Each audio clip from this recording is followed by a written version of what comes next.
Pessoal, boa tarde. Então, estamos aqui no encontro da GT ERER, né, encontro de maio.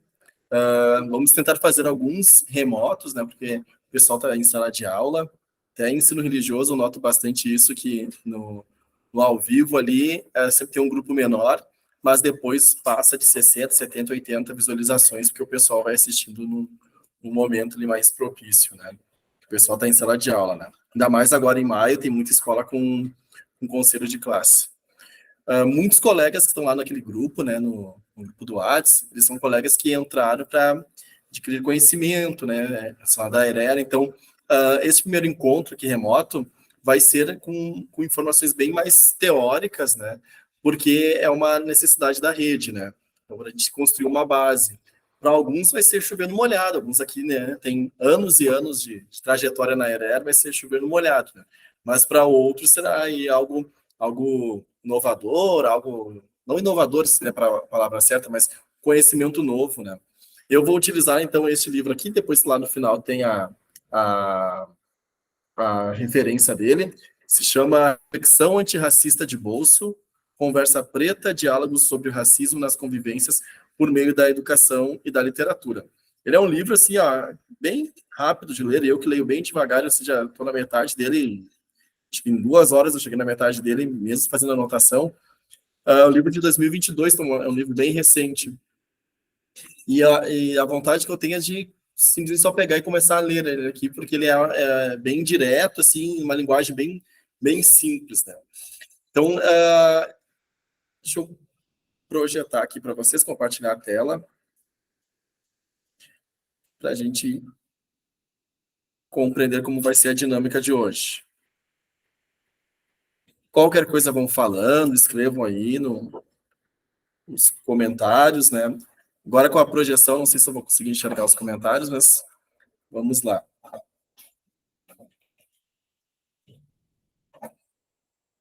Então, hoje eu tenho aqui duas parceiras do grupo, né, do GT ERER, que é a professora Evelise Pereira, que é de Ciências, lá da Escola Edgar, e da EMEI Pé de Moleque, temos a professora Fernanda Alves, né, da Educação Infantil.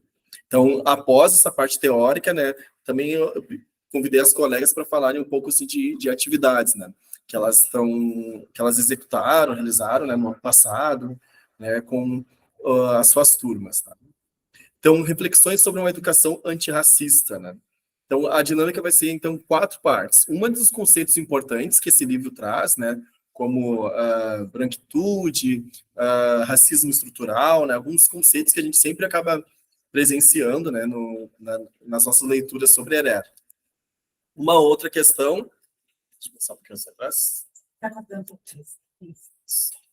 Uma outra questão vai ser o processo de desconstrução, que ele aponta como elementos, ações, né, ideias que a gente pode assumir para a destruição do racismo, pois todos nós somos racistas, né? Nós somos mergulhados num mar de preconceito, né?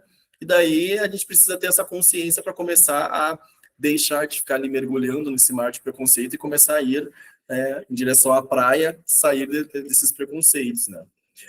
Outra questão que ele traz são reflexões, né, que todo professor deve fazer para ter um autoconhecimento, né, saber se é racista, a que nível, se está em desconstrução, né, qual é a sua caminhada frente a isso. E no final tem essa troca de experiências com a professora Fernanda e a professora Evelise. Tá? Então, como eu falei, vai vir uma parte mais teórica nessa inicial para a gente construir na rede, já que essa é uma... Ano passado nós tivemos formações presenciais, este ano nós tivemos também encontro presencial, né, mas também é algo que a gente pode deixar aqui para o pessoal ir revisitando, né. Então, sobre esses conceitos importantes. Primeiro aqui que ele vai falar é sobre o conceito de racismo estrutural. Então, a autora, a Sônia Rosa, ela vai lá buscar no Silvio Almeida, né, no professor Silvio Almeida, no seu livro Racismo Estrutural. Ela disse o seguinte, que lá naquele livro ele classifica o racismo estrutural, o racismo como estrutural, porque ele está nas instituições, ele está na estrutura da sociedade, está em nós, né, em toda a sociedade, todas as pessoas, né, e é de um modo ora consciente, ora inconsciente, né, ele perpassa, então, por todas as relações que a gente acaba tendo no nosso planeta, né? Principalmente aqui no nosso país. E que é muito difícil a gente deixar de ser racista, porque isso está nas origens, né, da nossa cultura, origens da história do Brasil, né? História mais recente, né? Mas que é possível eliminá-lo, né, a partir de atitudes não racistas que a gente tem que assumir e de uma postura antirracista também, né? Então não basta só apenas, como diz lá a Angela Davis, né, não basta só apenas não ser racista, a gente também tem que ser antirracista, né? Então, a construção do racismo, né, que é essa aí que fala que tem origens bem lá, né, há mais tempo, há séculos atrás, né? Então, ele inicia com a escravização dos africanos, né, no século XVI. Esses dias eu estava assistindo, eu estava no Instagram e apareceu um vídeo que eu achei bastante interessante, que é o seguinte: nós sempre falamos em sala de aula que os africanos, né, não estavam parados, sem fazer nada na África, e chegou o navio negreiro e colocou eles para dentro para eles começarem a fazer algo, né? Porque os livros, né, com essa visão eurocêntrica, não traz a África antes da escravidão, né? Traz a África a partir da escravidão, né? Então é como se os africanos não tivessem feito nada. Então daí veio a pergunta, né? Tá, mas se eles construíram tanto, fizeram tanto, como que eles se deixaram deixaram ser pegos pelos europeus, né? Primeiramente, né, dá para pensar até que algumas comunidades tinham lanças, né? Era o contexto deles, e um ou outro estava vindo com uma arma, né? Arma de fogo, arma lá com pólvora, né? Só vou pedir um segundo, porque vão cortar grama aqui do lado, né? Então vai ter uma barulheira grande, vou fechar a janela aqui.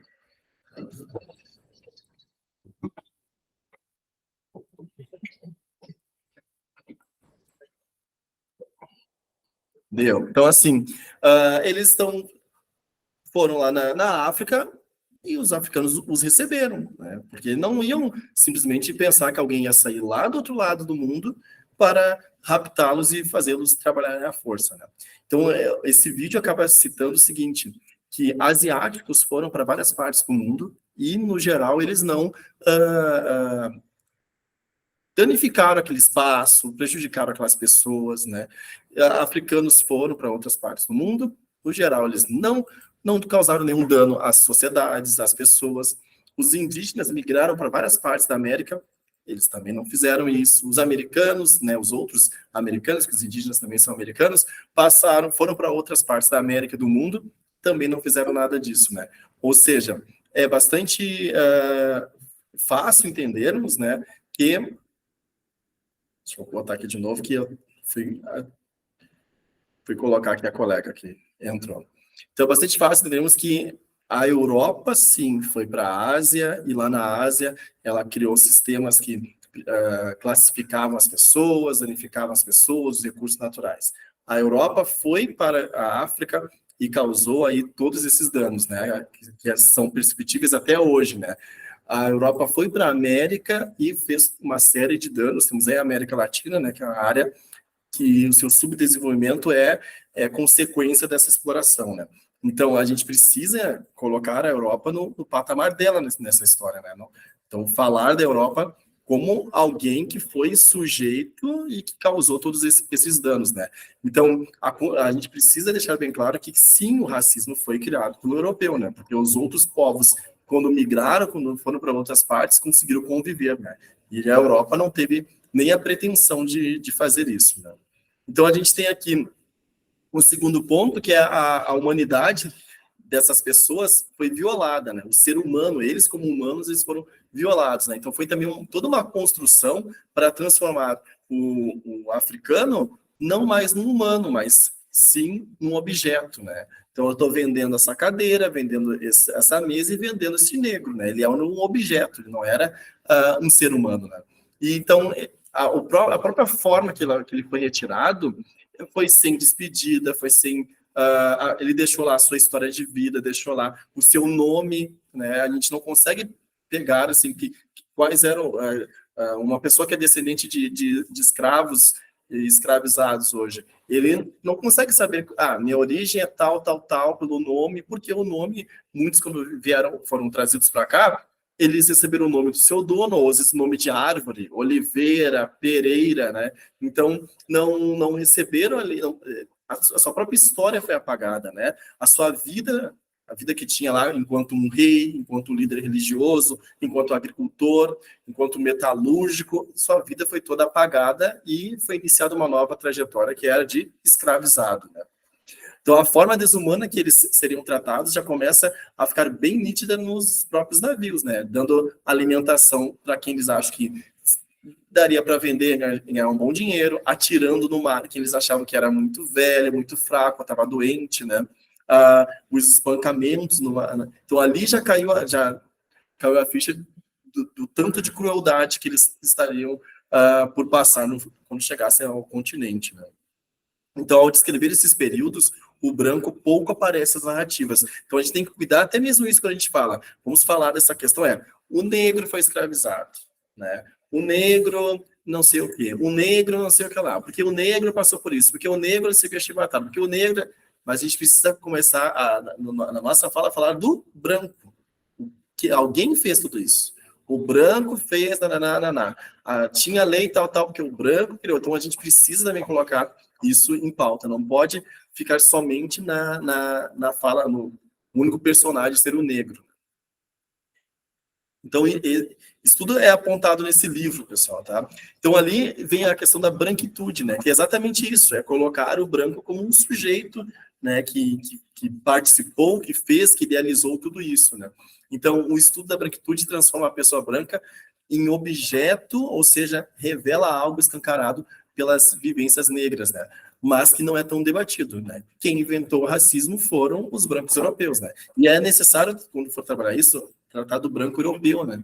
Porque qualquer fala sobre a questão da heré não pode, quem é branco, por exemplo, ali, esses estudantes ou professores, saírem com o sentimento de culpa de que eles criaram o racismo, né? Não, tá? Eles estão aqui mergulhados como nós, negros, indígenas, todos estamos também mergulhados num mar de preconceito, né? Então, mas é necessário sim ter consciência de que isso teve uma origem, né? E essa origem foi através, né, do branco europeu. Então, antes do conceito de branquitude, né, antes de falar, tentar trazer ali o branco nos textos, né, o negro era o único objeto, né, a ser tratado nesses textos, né. E a população branca, por não ser nunca trazida à tona, né, nessas discussões, ela não consegue até hoje perceber, né, generalizando, né, os seus privilégios, né. Quando a gente fala lá do sistema de cotas, então, porque muitos, por que também queimaram, né, o Rui Barbosa queimou os livros de chegada dos escravizados, para que não tivesse lá, dificultasse os pedidos de indenização com a Lei Áurea, né. Mas mesmo assim, muitos donos de escravizados, que nunca pagaram um centavo para aquele escravizado, né, pelo trabalho dele, receberam indenizações, né. E o negro recebeu a sarjeta, né? Tiveram que morar nas zonas afastadas, ou seja, na periferia de cada cidade, né? Então, por isso, vamos dizer assim, uma indenização tardia, né? Uma compensação, que é o sistema de cotas, que não deve ser vitalício, deve, junto com o sistema de cotas, ter uma melhoria aí, né, nas condições da sociedade, né? Principalmente da sociedade negra, sociedade preta, parda, sociedade indígena, as classes mais baixas, sejam elas de qualquer cor, né? Para ter aí uma ascensão social, né, e buscarmos aí a justiça social, a equidade entre as pessoas. Sempre quando a gente trabalha a questão da consciência negra, por exemplo, né, vem aquela frase, não precisamos de consciência negra, mas sim de consciência humana, não existe raça negra, raça branca, existe somente a raça humana. Bom, uma coisa é o termo biológico, né? O termo biológico, sim, né? O termo biológico fala, então, em raça humana. Mas na sociedade a gente sabe que os seres humanos não são tratados iguais, né? Então eu contei esses dias um caso de um casamento que eu fui no ano passado, onde eu estava lá de terno, daí eu cheguei atrasado, tinha que esperar ali a noiva, foi bem na hora que a noiva ia entrar, tinha mais umas 5, 6 pessoas comigo, então estávamos ali todos ali esperando a noiva entrar, chegou um senhor, me olhou e disse assim, não dá para entrar agora? Eu disse, não, tem que esperar a noiva entrar. Tu trabalha aqui? Ou seja, todos que estavam trabalhando no casamento, e ele passou por vários funcionários, são totalmente pretos. Foram assim, né?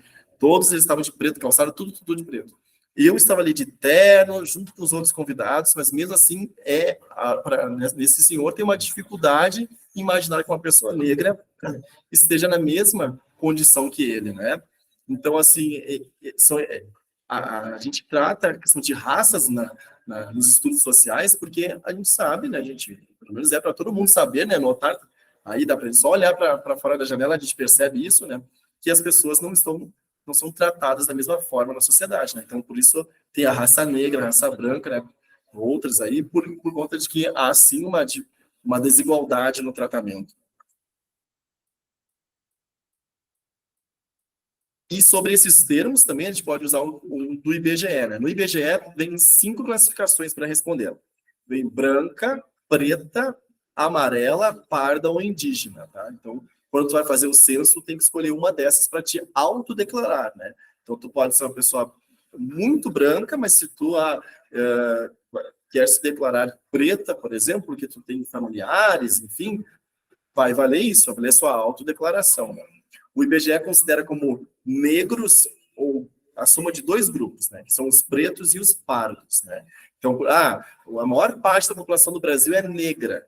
Tá? Por quê? Porque eles estão somando 2 grupos, os pretos e os pardos. Né? Os dois juntos eles passam de 50% da população. E daí isso é importante, essa questão das cores, porque quanto mais escura for a cor da pele da pessoa, mais cruel é o racismo sobre ela, né? Então, a gente consegue perceber isso, né? Tipo, quanto mais escura for a pessoa, mais essa pessoa traz histórias, né? Casos de racismo, de preconceito contra elas. E daí agora o processo de desconstrução, né? O que a autora acaba trazendo ali para nós, né? Ela traz assim, né, que nós precisamos então ter empatia com as questões das populações não brancas, né? Então negras, indígenas, enfim, né, até comentários ali, né, que são feitos com relação a asiáticos, por exemplo, orientais, né, a gente não é somente com a população negra, né, então pega um grupo bem grande. A capacidade de ter empatia, né, e isso é uma questão que quando a gente trabalha a violência na escola, né, até a própria Graziele Fernandes, que é aqui da SME, do Tempo de Cuidar, ela fala bastante isso, né, que nas questões de violência, as pessoas que cometem, seja racismo, seja homofobia, misoginia, enfim, o que tem ali, na verdade, é uma pessoa que não desenvolveu empatia, né, não se colocou no lugar, não aprendeu a se colocar no lugar do outro para ver como aquelas palavras, aquelas ações, aquela agressão vai ser sentida pela outra pessoa, né?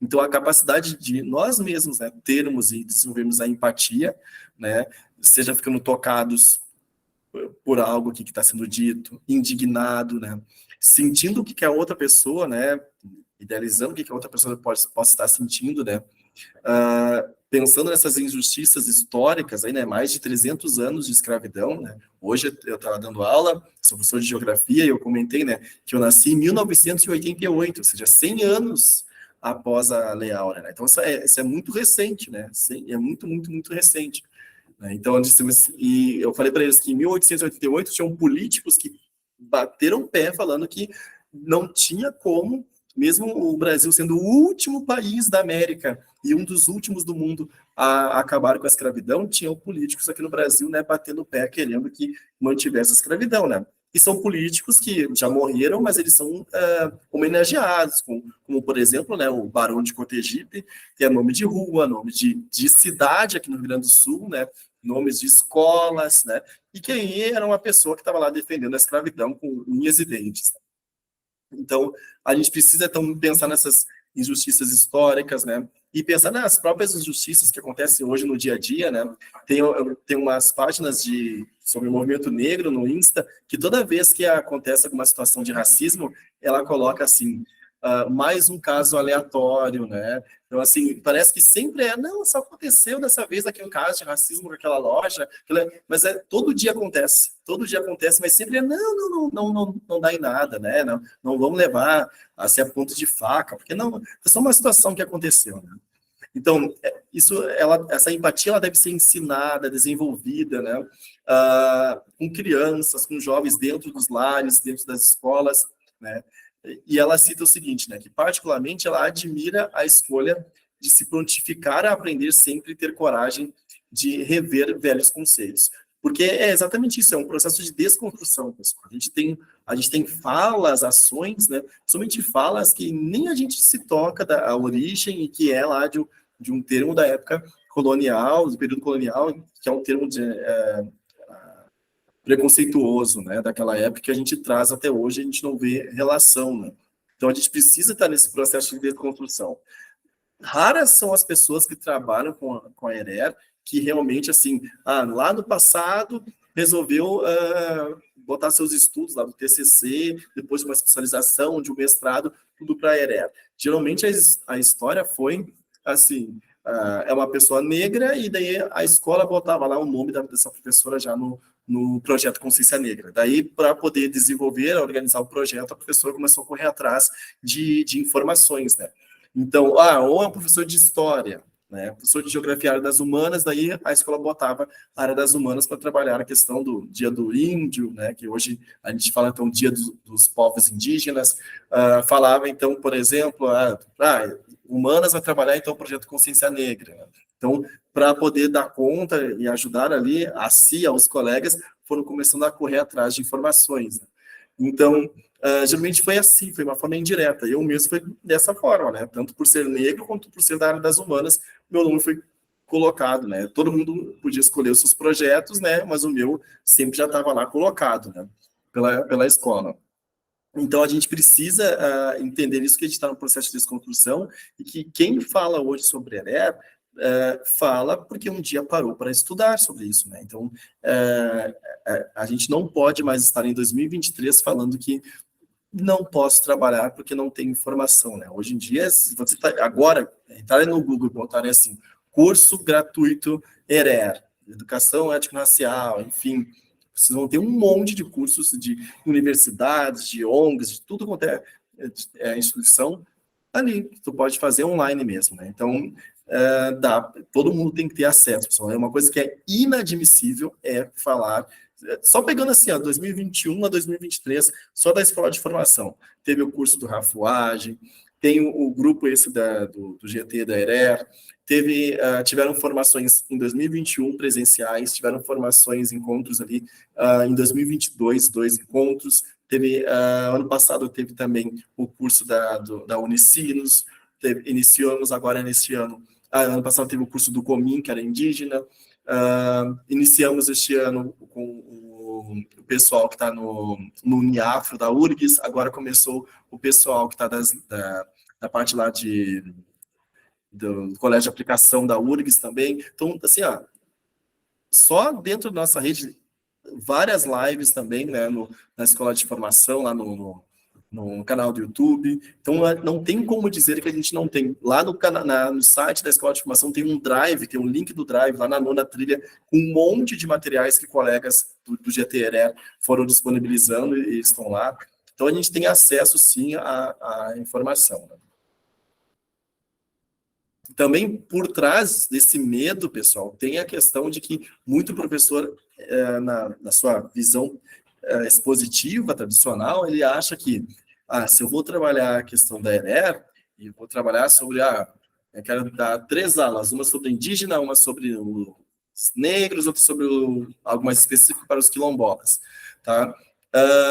Eu vou ter que passar, se eu tenho um período, eu vou ter que passar 1 hora falando. Então, como eu vou conseguir passar 1 hora falando, eu não vou dar conta. É exatamente isso, pessoal. Vocês podem adquirir a posição de quem está construindo, desenvolvendo o conhecimento junto. Então, pode ser projeto de pesquisa, pode ser uma pergunta ali, então, que todo mundo vai ter que pesquisar, né, responder, né, uma pergunta, uma dúvida da turma, que todos vão trazer ali informações para construir desenvolver esse conhecimento, né? Então, construir juntos também é possível, né?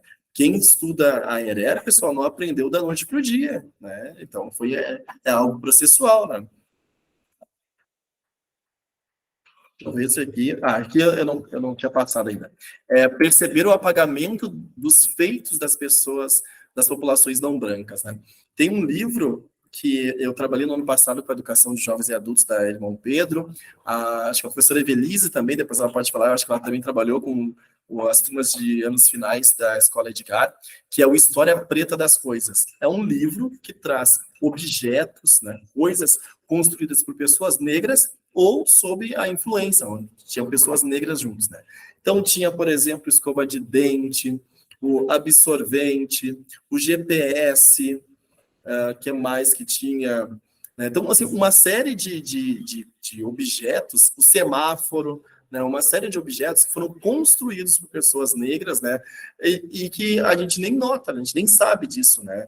O boliche também era um exemplo aí de objetos que foram construídos por pessoas negras, né? Só que os livros não trazem, os livros trazem a visão eurocêntrica, né? Então, os feitos dos brancos e ainda homens, né? Mulher branca também não entra no livro didático, né?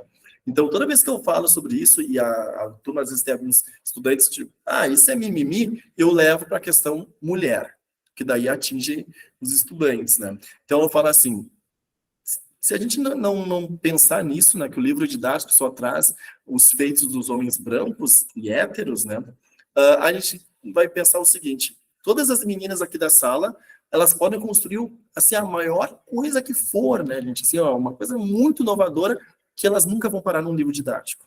Se vocês tiverem uma filha e a filha de vocês estudar, fizer tal coisa, construir, não vai ter a fotinho da filha de vocês num livro didático, né? Porque é um livro, é um espaço para pessoas brancas, homens e héteros, né? Então, assim, isso é muito importante, né? Um caso, assim, bem recente, falando sobre a questão negra, né? É o caso da Beyoncé aí, que se tornou a cantora com o maior número de Grammys, e ela não ganhou, até hoje, mesmo ela sendo, nenhum artista ganhou mais Grammy que ela, que é a maior premiação da música, ela não ganhou nunca o principal. E daí, para aparecer, já que ela chama muito público, né, eles pegam lá uma categoria que não é uma categoria importante ali, né, das principais, mas ela é uma categoria negra, tipo urbano, R&B, black. Então, uma categoria dessas que nunca recebeu uma premiação ao vivo, eles colocam para receber ao vivo para aparecer, para que ela possa aparecer. Mas ela pode, então, assim, ó, fazer o que for que ela não recebe a premiação principal. Ela sempre é indicada, mas ela nunca recebe. Aí a gente já teve, por exemplo, a Adele, que ganhou a premiação e falou, olha, eu sei que esse prêmio não é meu, é dela, o álbum dela foi importante para isso, eu acho o álbum dela muito melhor do que o meu, maravilhoso, não sei o quê. Então, assim, eu me inspirei nela para estar aqui. Então, assim, mesmo assim, ó, é algo que é muito difícil desconstruir, né?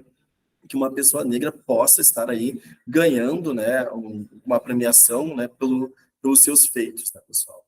Então é muito forte, né? A todos os lados, independente da classe social, a todos os lados, é muito forte isso. Esse apagamento dos feitos das populações não brancas. Uma autoavaliação também é importante, né? A gente se perceber se a gente está se desconstruindo, né? Eu lembro de uma colega que era uma colega assim bem mente aberta para tudo, e ela, se alguém perguntasse para ela se ela se considerava uma pessoa preconceituosa, ela ia dizer que não. Daí um dia, estava lá com as filhas dela, acho que as filhas dela tinham uns 18, 19 anos, e um menino, eles estavam falando se Deus existia, e um menino falou que não acreditava nisso. Ela montou no porco, né? E falou, mas não sei o que, né? Dela, meu Deus, ele tem o direito de pensar diferente de mim, né? Para ela, Deus é algo supremo, tem uma relevância muito grande, mas ela pediu desculpa, disse, não, tranquilo, que conversou ali com ele, ouviu, né? E daí ela se percebeu, e ela falou uma frase assim, uma pessoa de 50 e poucos anos, pessoal, assim, então, assim, que poderia usar isso como, a minha vida inteira eu fui assim, a minha vida inteira eu pensei assim. Ela disse, isso é algo que eu preciso trabalhar em mim, né? Então, isso para mim foi um grande exemplo, assim, né? E ela falou isso em sala de aula, né? Então, assim, sendo um adulto referência, né, para os estudantes, né? Então, é muito importante a gente perceber isso. Aqui a autora, a Sônia Rosa, ela diz assim, algumas pessoas reconhecem nelas, né, com muito desconforto quando a gente está tratando esse tema, né, porque elas começam a se enxergar, né, tal coisa eu não faço, mas tal coisa eu faço, tal coisa eu penso, né. Isso causa um desconforto, não é uma característica, né, que a gente gosta de ver na gente, né. Tanto que teve uma pesquisa há uns anos atrás que era, você você acha que o racismo existe? Uma coisa assim, e muita gente colocou lá que não acreditava que racismo existisse hoje em dia. Você já presenciou racismo? Era 90 e poucos por cento, né? Então, racismo não existe, mas quase todo mundo presenciou racismo, né? Então, e daí levantou essa questão. Muita gente, que às vezes a gente vê essas filmagens aí, né, lá num shopping, botando o dedo e falando para as racistas, elas não têm vergonha de serem racistas, mas elas têm vergonha de serem vistas, né, classificadas como racistas. Então elas falam abertamente, percebem que estão filmando, elas não estão nem aí. Quando repercute alguém chamando ela, fulana foi racista, elas vão lá, né, de camisa branca, né, eu errei, peço desculpas, mas eu não sou racista, eu tenho até amigos negros, aquela mesma coisa, né, de sempre, né, porque elas não têm vergonha de serem racistas, né, mas elas têm vergonha de serem classificadas como racistas, né. Então, aqui a autora diz assim, que a existência desse venenoso sentimento dentro das pessoas, né, é algo que causa esse desconforto, já que o racista, ao não reconhecer o outro como um semelhante, nem como ser humano, né, às vezes, né, ou seja, como um outro ser humano, precisa ter coragem de se reconhecer como um não humano, né, porque essa atitude aí de prejudicar o outro, de não enxergar o outro, não tem nada a ver com o comportamento de uma pessoa civilizada, uma pessoa boa, né? Uma pessoa com valores, né? Valores humanos. Também é preciso acolher e fortalecer estudantes negros e suas famílias, né? Então, assim, tanto os estudantes quanto os familiares, né? Eles precisam perceber, né? Que ali a escola, principalmente, é um espaço de acolhimento, né? Este ano, naquelas questões lá da violência nas escolas ali, né? Nas mensagens que estavam tendo aí no mês passado de atentados em escolas no Brasil, teve um diretor da escola Guajubiras, ele falou uma frase que eu não esqueci, que era nós temos muita violência fora da escola, né? Tem muita violência fora da escola, então dentro da escola não pode ser um exemplo de lugar com violência. Aqui é um local que tem que quebrar isso, eles têm que ser felizes, não podem ter medo, né? E essa frase até já citei em outras formações, acho que é do ensino religioso sobre cultura de paz, porque é realmente isso.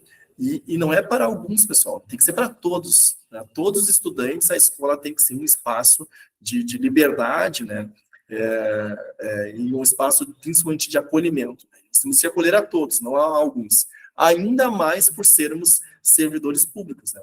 Então, fora sermos professores e tudo mais, a escola, nós, antes de tudo isso, somos servidores públicos e nós estamos aqui abertos, né, à disposição de todo o público, não só daqueles que pensam como nós, que são parecidos com nós, né, conosco. Então, aqui nós temos ali, né, devemos usar essa potência que é o professor, né, a força da fala do professor, né, para a construção de uma sociedade mais inclusiva, mais respeitosa, né, e isso é possível. Estamos sempre prontos para aprender, crescer e contribuir com a mais nobre missão humana e função fundamental do nosso trabalho, que é formar pessoas. Então, a gente precisa ter noção, né, ter isso em mente, que o professor está aqui, a gente vai trabalhar os conhecimentos das nossas ciências, mas o professor está aqui para formar pessoas, né? Sempre que a gente olha lá o objetivo da educação, a competência, tem lá formar pessoas. E é importante citar isso, pessoal, parece que é uma coisa tão óbvia, mas não, né, gente? A gente tem, infelizmente, né, uma parcela muito pequena que não representa a nossa rede, não representa nem aí os professores do nosso país, mas tem pessoas que fazem o discurso contrário, né, gente? Tem pessoas que estão lá fomentando ideias completamente opostas aos direitos humanos, né?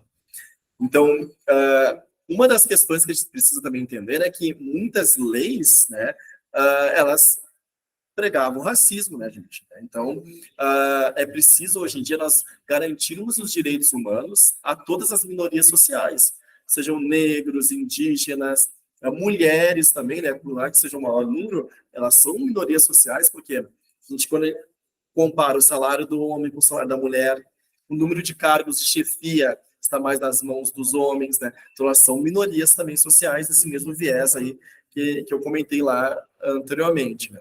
Então, a gente precisa garantir isso. Um exemplo aqui dessas leis, né?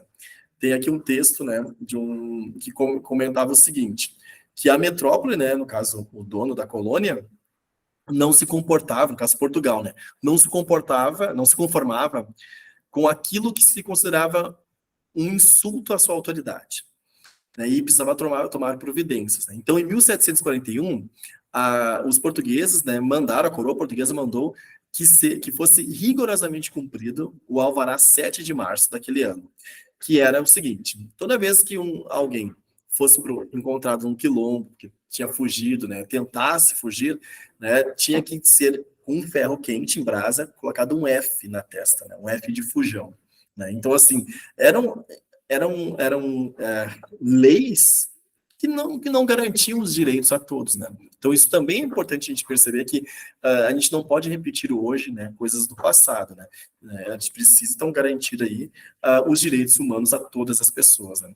E ao tratar disso aqui, ó, olha que eu falei, ó, a coroa portuguesa, os portugueses, né? Então, é importante a gente ter essa questão, ó. A gente precisa falar quem está fazendo isso, não contar os negros recebiam um F de fujão, nananá, poderiam receber, nananá. Preciso falar quem é o sujeito que estava fazendo essa ação, né? Seja um sujeito ativo da construção de uma sociedade mais justa, né? Então, lá a autora ela cita o seguinte, ó, que nós não podemos mudar o passado nem os fatos históricos, né? Não somos responsáveis pela barbárie que existiu, né? Sendo negro, sendo branco, né? Ninguém é responsável por tudo aquilo que existiu, né? Aquele ontem sombrio, como elas chamam aqui. No entanto, a tomada de consciência no presente, né, com vistas para o futuro, nos permite atuar com mais atenção para transformar e melhorar as relações raciais em nosso entorno, né? Então, a gente não vai conseguir apagar os horrores, né, desses mais de 350 anos aí de escravidão no Brasil, né? A gente não vai conseguir mudar isso, né? Mas a gente pode sim mudar o presente, né? E começar a pensar com vistas para o futuro, né? Eu agora estou aqui lembrando, né, de uma escola, acho que é a Rui Cine Lima, acho que foi a escola que aconteceu isso. Acho que é a Rui Cine Lima, porque é uma escola que tem aí a consciência negra, a ERE não é uma atividade de um dia, é algo que eles constroem o ano todo, né? Mas eles têm um sábado letivo lá, que é de culminância, e uma estudante de uma escola particular aqui de Canoas, não lembro agora qual era a escola, foi acompanhar umas primas, eu acho, irmãs ali, uns parentes, né? Nesse sábado letivo, que era o sábado acho que da consciência negra. E ela é uma menina negra vinda de uma escola particular que nessa escola nunca se tratava dessas temáticas, né? E eu falo nessa escola porque eu trabalho em escola particular e eu percebo escolas particulares trabalhando mais a questão da ERER do que algumas escolas públicas que ficam com mas a minha comunidade tem testemunho de Jeová, não posso tratar, né? Mas eu sou evangélica, então eu não posso tratar isso com a minha turma, né? Então, eu percebo isso, eu não vou rotular escolas particulares, porque tem escolas particulares que estão bem mais à frente, né? Mesmo tendo lá um contingente de estudantes brancos, famílias brancas, trabalham muito mais ERER do que algumas escolas públicas que a gente encontra aí pelo Rio Grande do Sul, né? Então, assim, a estudante viu aquilo e disse, ano que vem eu vou estudar aqui. E ela saiu da escola particular e se matriculou lá na escola porque ela se sentiu representada, né? Então, vamos pensar em quantos estudantes aí, né, de descendência indígena, negra, enfim, né, não se sentem representados, né, nas atividades da escola, né? Depois aqui, enxerga o racismo como um crime. Isso aqui eu acho que, de todos os slides aqui, pessoal, esse aqui é o slide que eu acho que vocês precisam, assim, ter em mente. Rodrigo, o que tu quer que eu saia lembrando daqui? É esse slide aqui, pessoal. Esse aqui é o mais importante, o mais urgente para a rede hoje. Tá? Como eu sempre digo, se tiver que fazer uma tatuagem, faça, enxergue o racismo como um crime, tá? Isso é o que vocês têm que ter aí em mente. Porque assim, pessoal, às vezes tantas as comunidades, né, as famílias, os estudantes, né, os professores aí estão adquirindo mais conhecimento sobre a questão da ERER e sobre a legislação, seus direitos, né? Então a gente tem aí estudantes, famílias que estão bem conscientes dos direitos seus, ou às vezes até estudantes, famílias brancas, mas que estão enxergando o racismo na escola e apontando. Só que às vezes isso esbarra num professor que não considera racismo um crime ou considera algo errado. A gente esbarra às vezes na equipe diretiva, que não considera isso como algo errado, até porque como vou considerar isso errado se eu mesmo penso da mesma forma, ajo e falo da mesma forma, né? Então é importante, pessoal, que vocês enxerguem isso como um crime. Tanto para para o bem dessas pessoas que nós estamos atuando, né, os estudantes, os professores, né, que estão ali, quanto até mesmo para a gente se preservar, né? Então, essas famílias, né, e corretamente estão com maior conhecimento sobre isso, elas estão buscando seus direitos, né? Então, assim, um professor que presencia algo ali, uma atitude racista e não faz nada, o nome é levado junto, pessoal. E a gente já tem casos assim na rede, né, de nomes de professores que estão sendo levados, né, às vezes não é nem levado porque cometeu, né? Também podemos ter isso, mas também é pelo caso de omissão, viu algo que estava acontecendo com a turma, nunca falou, nunca trabalhou, nunca levou adiante, né? Então, quando a situação já estava assim, gritante, a família foi buscar os seus direitos e está lá o nome do professor, da professora, enfim, juntos. Então, a gente precisa se preservar. Uma questão é a seguinte: notou a questão de racismo, levou para a escola, para a equipe diretiva, não foi tomada nenhuma providência, então é preciso, ó, pedir lá, gostaria de fazer uma ata, pode pedir para a direção. Eu, professora, fulana, presenciei tal situação, estou aqui deixando um comunicado. Por quê, pessoal? Porque se essa família buscar os seus direitos, né, e deve corretamente buscar os seus direitos, né, contra lá um estudante que está fazendo, cometendo racismo, e ela citar o seu nome, citar ali, é um estudante da turma da professora fulana, o Ministério Público vai querer saber o que foi feito, o que a professora fez, tá? E eles se preocupam não só com o que a professora fez ali, se chamou a família, se comunicou, aquela coisa toda, né? Mas qual trabalho foi feito antes com a turma? Porque existe há 20 anos uma legislação que diz que tem que ser trabalhado a questão da história e cultura afro-brasileira, né? E também é mais recente a indígena, né? Com os estudantes. Foi trabalhado? Eu trabalhei o dia 20 de novembro. Não é o trabalho. Isso já sempre existiu, o trabalho ou do 13 de maio ou do 20 de novembro. Sempre existiu. Então, a legislação não foi para garantir isso, foi para ser algo muito maior do que isso, né? E daí, após isso, foi trabalhado? A escola fez alguma coisa? Não fez? O nome é levado junto, pessoal. E então, assim, a gente tem situações bem sérias, né? Que vocês precisam, então, se preservar, né? E tanto a justiça não está fazendo nada de errado em colocar, em processar, e isso é questão até mesmo, pessoal, financeira, de famílias daí solicitando indenização, tá? Situações que chegarem a Secretaria de Educação, a Secretaria de Educação vai fazer o que é o correto. E o que é o correto que ela está fazendo e vai continuar fazendo, que é chegar para a família da vítima e vai dizer, isso foi um crime, tu tem direito a procurar a polícia, nananana. Vai chamar a família do agressor e vai falar, isso é um crime, pode sofrer tais penalidades. Ficam todos informados. Se a família vai fazer um boletim de ocorrência, isso aí é com a família, né? Mas a Secretaria de Educação deixa bem claro ali para eles, né?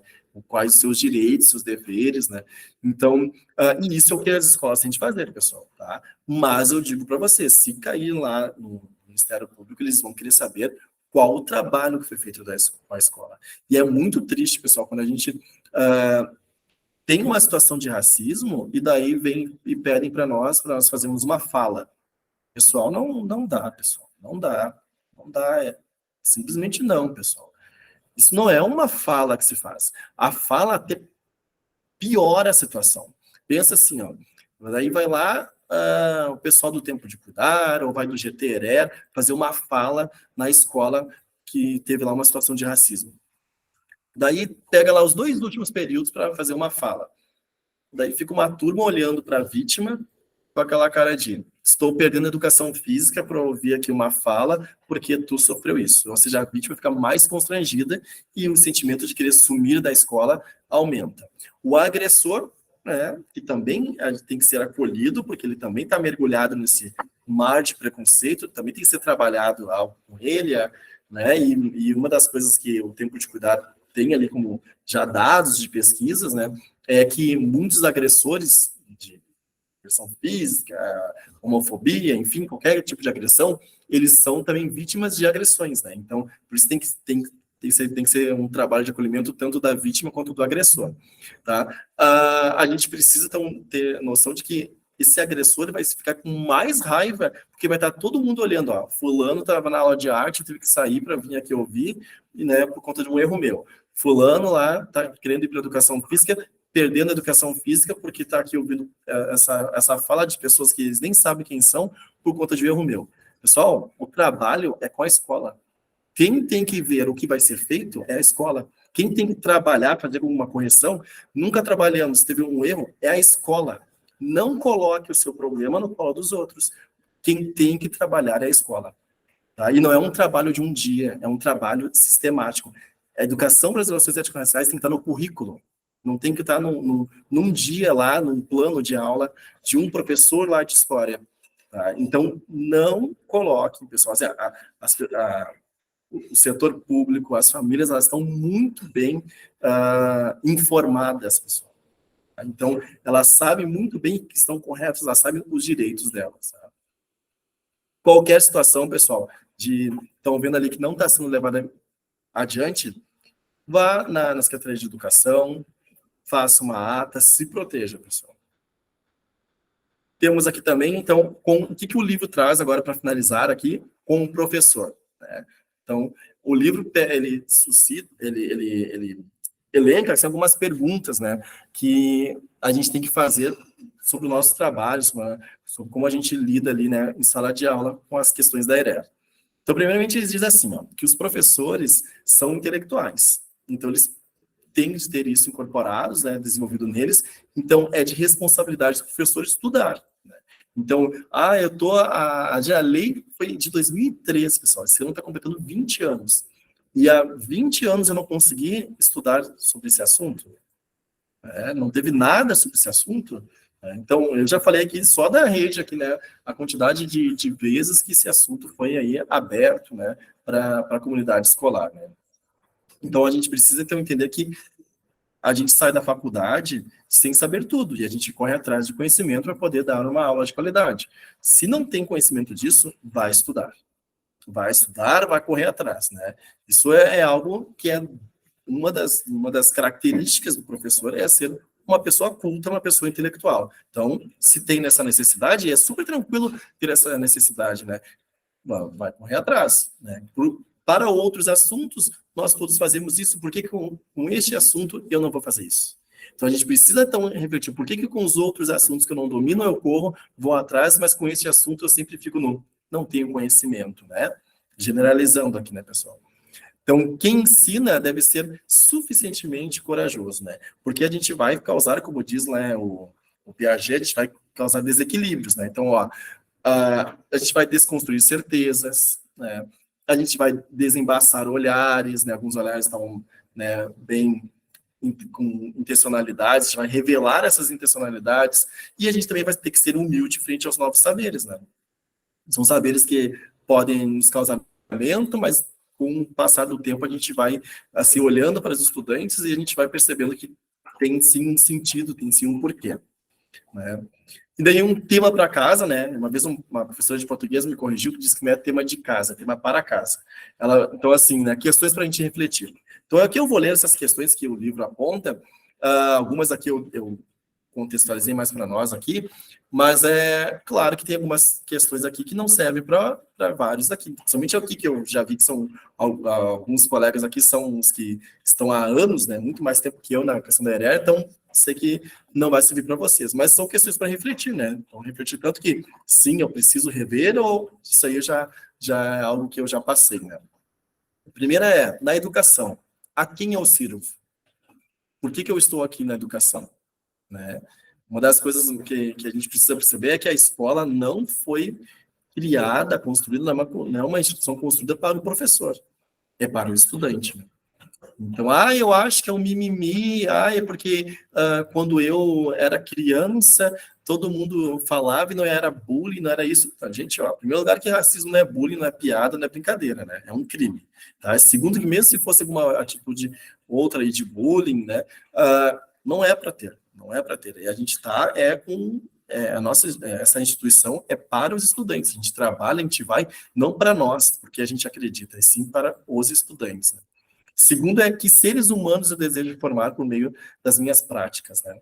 Então, Então, a minha prática docente quer, não, eu não quero, eu como professor de geografia, que os estudantes saibam as capitais de cor, né? Então, o que a minha ciência ajuda a contribuir para o desenvolvimento aí de um ser humano, né?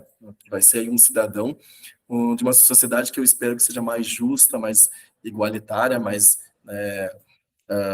humana, né? 3. Tenho consciência do poder das minhas palavras, do meu afeto ou da falta dele em alguns casos. 4.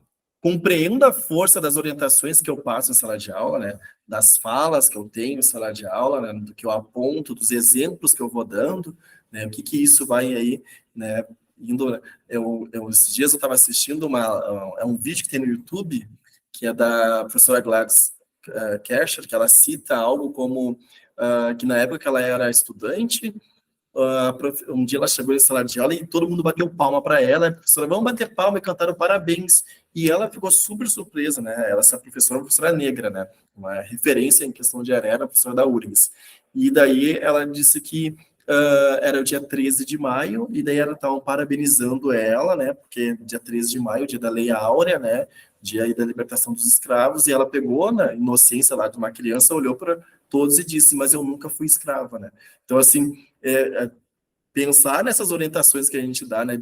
E assim, gente, nós crescemos dentro da ERE na troca de experiência, conversando com professores, né? Estar aberto a essas conversas. A gente não sabe tudo. Eu entrei na ERE por essa questão aí de ser um professor negro e ser das humanas, então foram me colocando, e daí envolvendo a necessidade também para o desenvolvimento de uma sociedade mais igualitária, até porque eu literalmente sofro na pele e tudo isso, né? Mas também para os meus estudantes não passarem por tudo que eu já passei, né? Depois eu tenho aqui 5. Tenho empatia por todos os meus estudantes ou só por alguns, né? E aqui não é gostar dos estudantes, é ter empatia pelos estudantes, né? Consigo me colocar no lugar deles, né? Então, gostar, nós somos seres humanos, a gente vai gostar mais de um, mais de outro, né? Mas a gente vai em sala de aula tratar todos da mesma forma, né? Mas, e aí, essa empatia, ela existe, né? Eu invisibilizo alguns estudantes, por quê? Né? Se sim, por quê? Né? Por que não me dedico da mesma forma a todos? Né? Então, tem estudante assim que eu não consigo, eu passo às vezes um período e eu não olho no rosto, eu não falo, né? Ah, esse é quietinho, não me dá problema, então eu nunca vou lá, pergunto se está bem ou não está, né? Estou aprisionado em minhas ideias radicais, ultrapassadas, preconceituosas, né? Será que eu estou em 2023 vivendo com o mesmo pensamento, as mesmas falas de 1701? Né? Exerço racismo com consciência e não me envergonho disso? Essa 8 parece, assim, que é uma coisa que não existe, né, pessoal? Mas, infelizmente, existe, pessoal. Existe. Eu não estou falando na Bahia, eu estou falando em Canoas, na rede municipal. Não representa os professores, claro, ainda bem que não, mas temos sim, pessoal. Temos colegas que exercem, sim, né? Seja às vezes o racismo, ou às vezes exercem uma situação muito comum é exercer o machismo, né? E o machismo eu estou falando não de homens, eu estou falando tanto homens quanto mulheres, né? Aquela equipe diretiva que diz amém para tudo que os professores homens falam e as professoras mulheres já não tratam da mesma forma, né? Tá? Aquela voz mais ativa com mulher do que com o professor. Tá? Depois ali, ó, estou consciente de que, sendo racista, estou sujeito a penalizações? Isso aqui é o que mais a gente precisa, pessoal. Sim, pessoal, 2022 eu fiz um levantamento para a URGS e para a Unicinos, que eram as duas universidades que tinham grupos de trabalho, grupos de pesquisa conosco aqui sobre a ERER. E daí eu conversei aqui com a Esmer e perguntei assim, tá, tem algum caso de racismo na rede? Falaram, ó, até o presente momento não chegou nada. Então, fechamos 2022 com nenhum. No primeiro mês de aula de 2023, tivemos aí uns 3 ou 4 situações bem graves com relação a racismo na rede. Tá?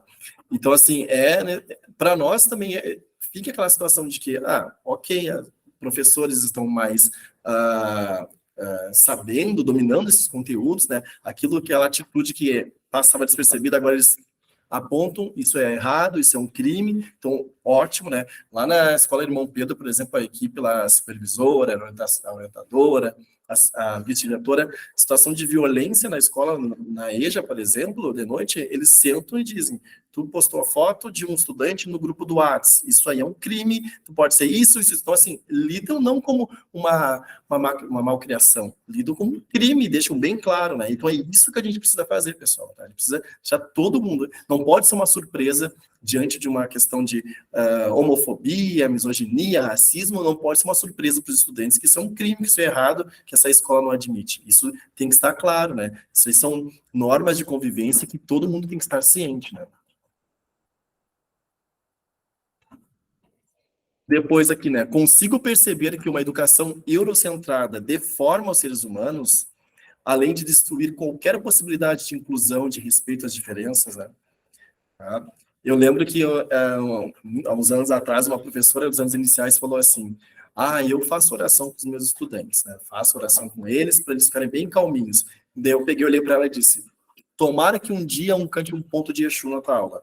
E ela disse: ai, meu Deus, por quê? Eu disse: ué, se tu pode trazer a tua religião para eles, por que eles não podem trazer a religião deles para ti? Daí ela disse: não, eu não tinha pensado dessa forma, eu vou começar a reverter.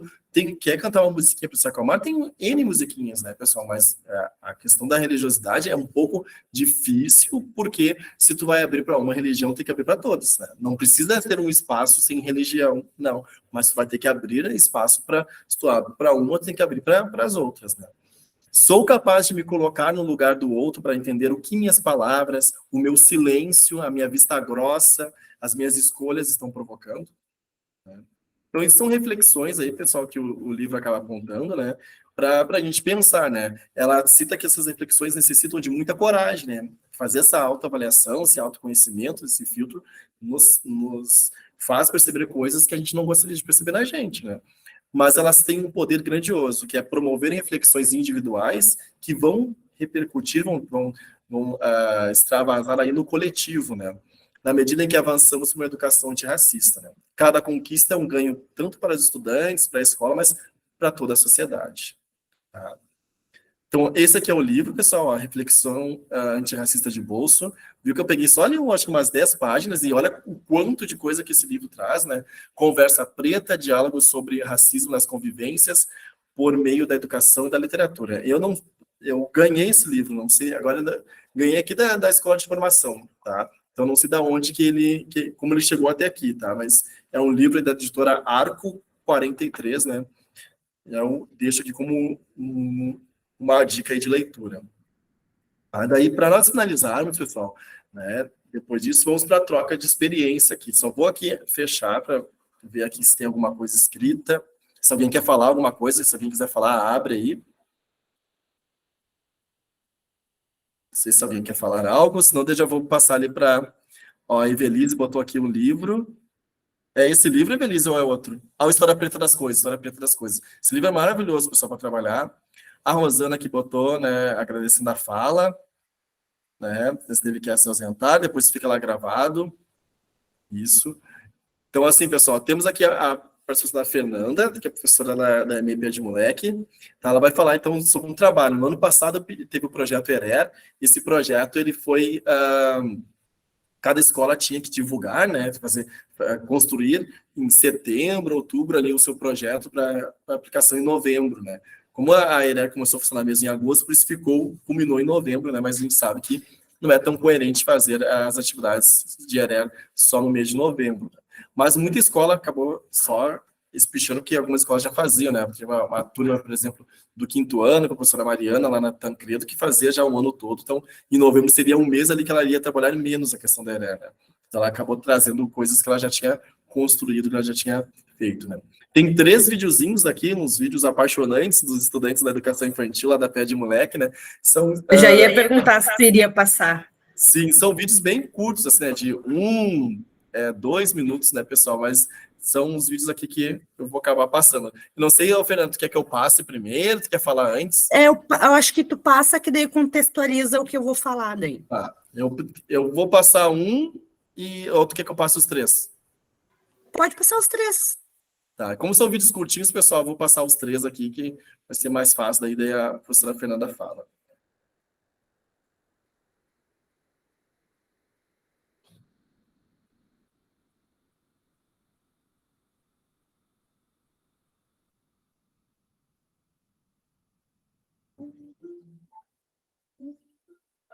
Vê se tá pegando aí. Ah, tá, ok.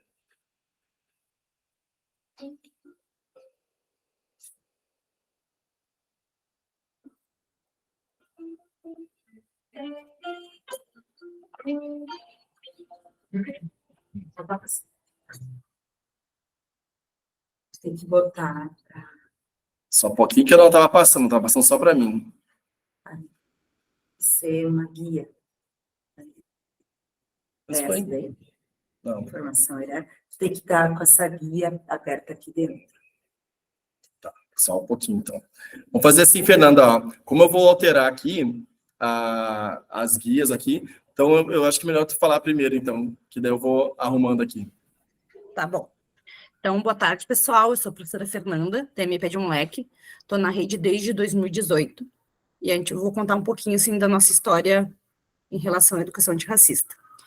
2018 e 2019 era um assunto que não era muito falado. Por mais que, né, esse ano faz 20 anos da lei, era um assunto que não... Estão me ouvindo bem?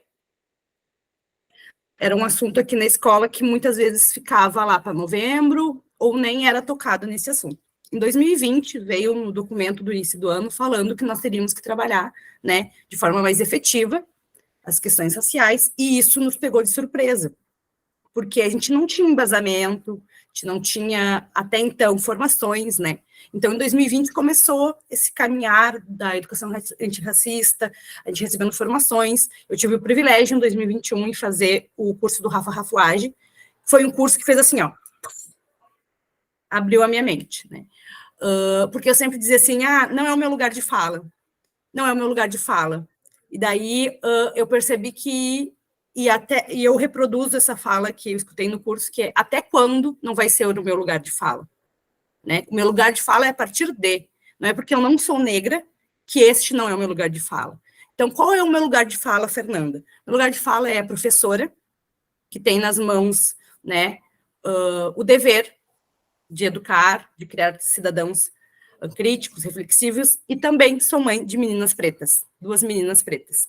Então, esse é o meu lugar de fala, de empoderar meninas, de empoderar crianças, né, de fazer a educação antirracista no dia a dia da escola.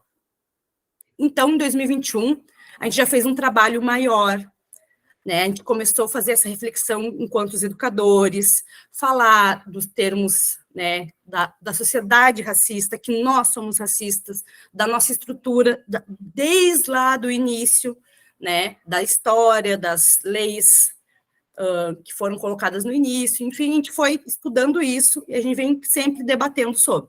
Em 2021, cada turma escolheu um livro com personagens negros ou histórias histórias, né, africanas para trabalhar com as crianças. Né? Foi o nosso maior projeto na temática da educação antirracista. Ano passado, com um pouco mais de estudo, de conversando e movimentando o grupo, a gente decidiu envolver as famílias.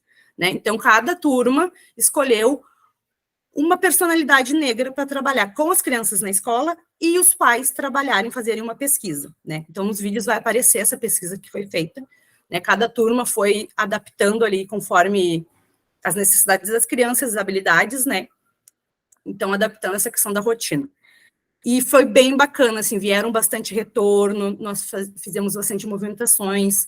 Ano passado, a gente comprou com o dinheirinho da turma giz, canetinha, lápis para todas as cores de pele, que nós não tínhamos. Nós ganhamos 2 caixinhas só, em 2020, para a escola inteira. Então, a gente comprou ano passado para o berçário. Esse ano, a nossa diretora já comprou um pouco mais de material e, aos pouquinhos, a gente vai adquirindo, né, esse acervo para abrir, né, abrir horizontes, abrir leques. E daí, este ano, essa movimentação já está crescendo, para além, né, para além de novembro. Sempre incluir, né? A gente sempre está se policiando aqui na escola, de incluir livros, músicas, nas nossas conversas de educadores, quando, que nem diz ali, né, desembaçar, que o Rodrigo falou, né, que é, tive uma fala racista. Prof, sabia que isso aí tem um fundo racista, assim, assim. Não sabia. Não, tranquilo, a partir de agora, o que tu vai fazer com essa informação? Não replicar mais esse termo racista.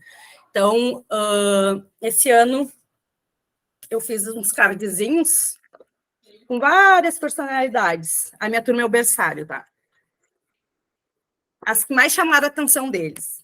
O vovô, segundo eles. O parabéns, que ele está cantando parabéns. E o gol. Eles mexem em todos, mas os que mais chamaram a atenção foram esses, né? Eles adoraram o vovô. E o que eu faço com esses cards? Eu deixo disponibilizado na sala, eles brincam, eles mexem. Tem momentos que a gente deixa no final do dia para o turno da manhã, quando eles chegarem, tá um tapete no chão, tá os cards, tá as nossas bonequinhas, os nossos bonecos negros, que nós temos também. Musicalização, eles gostam muito daquela olelê, não sei se vocês já viram no YouTube, que é bem, bem bonitinho, assim, a cantiga, que é o Olelê Molica Macase, que é a correnteza está forte. Eles adoram. Então, a questão indígena também, a gente está trabalhando de uma forma diferente, né? A gente já vem estudando a questão racial, e daí agora a questão de incluir o indígena. Esse ano a gente sentiu que foi bem difícil, assim, que ainda não está, né? A sementinha ainda recém está começando a ser plantada. Então, é um outro passo a se crescer. E esse ano a escola vai trabalhar, cada turma vai trabalhar um artista plástico, enfim. E a gente teve a honra de ser agraciada com a Beatriz Milhazes, que é uma mulher negra, e está sendo bem bacana trabalhar com as crianças assim, e empoderar. E nas reuniões de família, a gente vem falando também sobre essa questão, a gente bateu muito na tecla que a nossa escola ganhou certificado de escola antirracista, e que a gente vai falar sobre esses assuntos de uma forma leve, de uma forma que as crianças consigam compreender. E, às vezes, a gente se pega muito nisso. Como trabalhar isso na educação infantil, né? Porque, no fundamental, tu tem um conteúdo para dar. E como é que é na educação infantil? É nos livros, é nas brincadeiras, é nas músicas, é no tratamento. Se eu vou fazer esse olhar, né? Se eu vou fazer uma peça de teatro com pré, por que às vezes eu tenho que escolher o branco para ser o central? Porque não pode ser um misturado, um negro, porque é da cultura sempre botar os brancos na frente e os pretos lá para trás. E sabe, a gente diz que é instintivo, porque as pessoas não se pegam pensando nisso. E hoje eu estava conversando com a minha colega, né, que eu já percebo que o meu olhar já mudou quanto a isso. Se eu vou numa loja, se eu vou numa livraria, eu já consigo mexer esse olhar de, eu vou contemplar outros livros, eu vou contemplar outros tipos de materiais, a qual, ano passado, eu já não tinha muito esse olhar. E é difícil, é uma caminhada, né? Trabalhar isso com pessoas adultas que estão à frente da educação, que nem o Rodrigo falou. Eu sou cristã, eu sou evangélica, eu sou isso, eu não vou falar sobre isso, não. Não vai falar sobre isso lá na tua casa, lá na tua comunidade, mas aqui na escola tem um professor, né? Tem outros, e é muito difícil isso. Mas a gente está plantando e a gente vai colhendo aos pouquinhos. Não sei, Rodrigo, se você já conseguiu ver os vídeos para o pessoal ver um pouquinho. Sim. Não, é importante, não lembro agora se foi a tua escola, mas no ano passado a gente recebeu aqui para expor, né, era da Pé de Moleque, da Carinha de Anjo e da Caramelada. Acho que foram dessas 3 EMEIs. Teve uma delas que fez um trabalho, e era parecido com esse desses cards, que era, eles tinham de tirar foto com pessoas negras, né, da sua convivência, da educação infantil. Então, era um tio, era o pai, era um vizinho, um amigo da família. Então, assim, eles notaram ali, né, que eles estão com pessoas, né, de diferentes cores, né. Então, isso foi um trabalho que eu me lembro de uma das e-mails, assim, que eu vou fazendo. É isso que tu falou exatamente, assim, da questão da religião, né. Teve uma MF que falou, muito difícil trabalhar a questão racial, porque é uma comunidade evangélica muito forte. Mas, ninguém está fazendo nada ilegal, né? Tem que entender que se tu tem conhecimento da LDB, do RCC, da BNCC, das diretrizes curriculares, né, dos parâmetros curriculares, assim, tem um monte, assim, tanto mais recentes quanto não tão recentes, da própria legislação a 10.639, né? Tem também a do indígena, tem um monte de legislação, né? Tem legislações até municipais aqui de Canoas que fazem trabalhar questões do negro, né? Tem leis municipais, a lei do Dia do Lanceiro Negro aqui, que é só de Canoas, tem a lei das entidades negras, né, para trabalhar as entidades negras aqui de Canoas, então tem leis do próprio município só sobre a questão étnico-racial, né? Então, assim, vocês estão bem protegidos para trabalhar. E como é difícil, assim, eu, como mãe, tenho uma menina de 14 e outra de 5, e daí, como tá chegando o dia dos povos indígenas, só que a minha filha, eu sou de Cachoeirinha, então minha filha estuda em Cachoeirinha. Difícil esta questões de formação. Nós estamos recebendo as formações, então a questão dos professores que estão se formando, que não tem, lá no Uniafro, né, também faço parte do Uniafro, está sendo falado muito disso, que os professores estão se formando sem essa base. Então, está sendo replicado o racismo estrutural cada vez mais nas formações da faculdade. Até quando? Daí eu vi que estava chegando a época dos indígenas, dos povos indígenas, e daí eu disse assim, vou conversar com a minha filha. Comecei a conversar com ela, lá em março, falar, botar vídeo, falar dos povos indígenas, tudo bem, eu sabia que ia vir um problema lá na frente.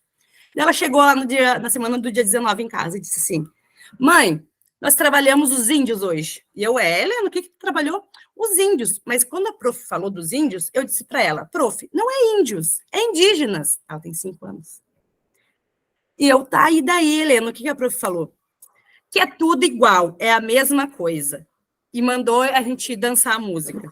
Eu disse, não, Helena. Daí fui, expliquei para ela, da lei, bem assim, bem pedagógico. Daí disse para ela assim, se a gente for numa comunidade indígena agora, e tu for lá e chamar eles de índio, eles vão ficar tristes, porque isso é um apelido que eles não gostam. Uma forma que eu achei mais simples de explicar para ela, um apelido que eles não gostam de ser chamado. Tu gostaria que eu te chamasse de cabeluda? Ela dizer, não, meu nome é Helena, então, tu tem que ser chamada pelo teu nome. Daí ela, tá. Daí ela fica, os índios indígenas, ela diz, mas a minha prof disse que mas eu sei, sabe? E daí esses embates na educação. E daí eu conversei com a diretora, ela disse, não, nós vamos ver, enfim, tudo mais. Só que os professores vêm se formando e vêm replicando, né? E é bem difícil. Mas a gente está aí lutando todos os dias. O que eu digo é assim, né? A gente também tem que... eu acho que isso que tu fez de conversar lá com a escola é algo ótimo, porque isso vai tirar um véu ali, né, sobre uma situação, né? Então, vai deixar as claras para eles entenderem isso, né, e reverem isso, né? Mas a questão também que eu sempre falo quando tem as reuniões do GT, é que a gente tem que ter um certo freio, né? Porque a gente está numa trajetória, porque a gente já iniciou essa trajetória, né? Alguns estão iniciando, estão no meio, estão lá na frente, né? Então todo mundo tem uma trajetória aí, né? Então a gente precisa também, às vezes, ter uma certa calma, né? Porque, por exemplo, eu vou chegar numa escola, então, estou indo para trabalhar numa escola, e eu estou lá com uma trajetória aí, né? Que a minha, que eu acho que até é bem inicial, mas estou bem à frente de muitos professores. Se eu chego lá e faço um projeto de ERER e quero colocar que todo mundo esteja no mesmo conhecimento que eu tenho de ERER, vai gerar estranhamento, vai gerar aí uma série de problemáticas que o pessoal não vai nem entender o porquê que aquilo está sendo feito daquela forma, né? Então a gente precisa ir de forma paulatina, mas avançar, né? Então, assim, vai dar um passo, depois vai dar outro passo, né? E avançar, né? Entender isso. O que não pode a gente não fazer nada, né? Que a gente diz, a gente vai plantando, né? a gente vai plantando, e a gente vai colhendo. E dessa forma que tu falou, tu foi lá falar com a diretora no sentido de contribuir, né? Não assim, ela errou, então assim, também isso, né? Não, acolher aí que somos colegas, né? E que não, como tu mesmo disse, né, eles não tiveram essa formação, né? Mas que está disponível. Porque né? até ano passado eu também não tinha essa formação, então a gente vai sempre plantando, vai sempre disseminando as informações, vai conversando para ir mudando, né, aos poucos. Isso. Vou passar aqui os vídeos lá, os vídeos apaixonantes, qualquer coisa, se não der certo aqui, você me dê um grito. Acho que agora eles estão aparecendo aqui. São vídeos bem curtinhos, assim, de 1 minuto.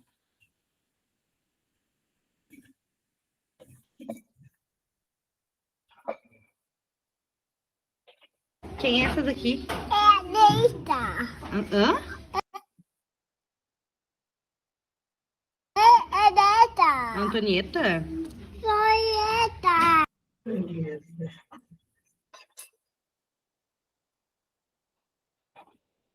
Mostra pra prof, cadê os olhinhos da Antonieta? Os olhinhos. E o nariz da Antonieta?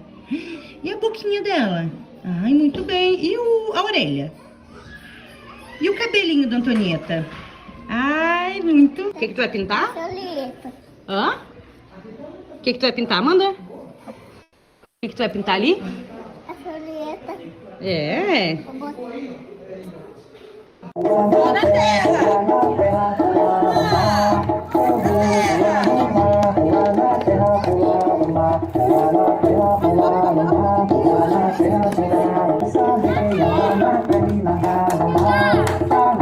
Isso, Miguel. Foi te andar na terra. Trabalhando. A girafa na terra.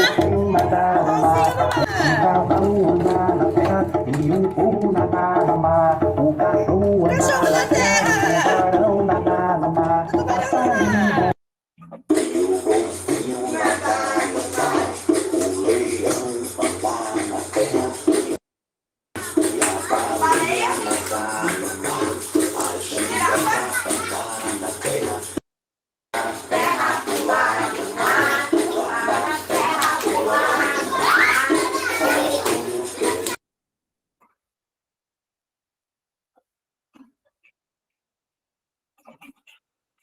Foi outro? Não.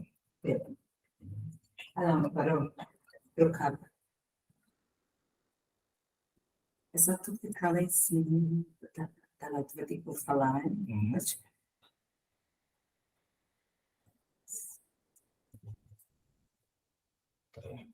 Não, é isso mesmo.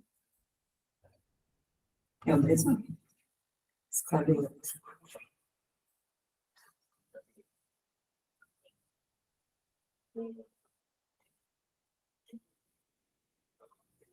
Parece começo.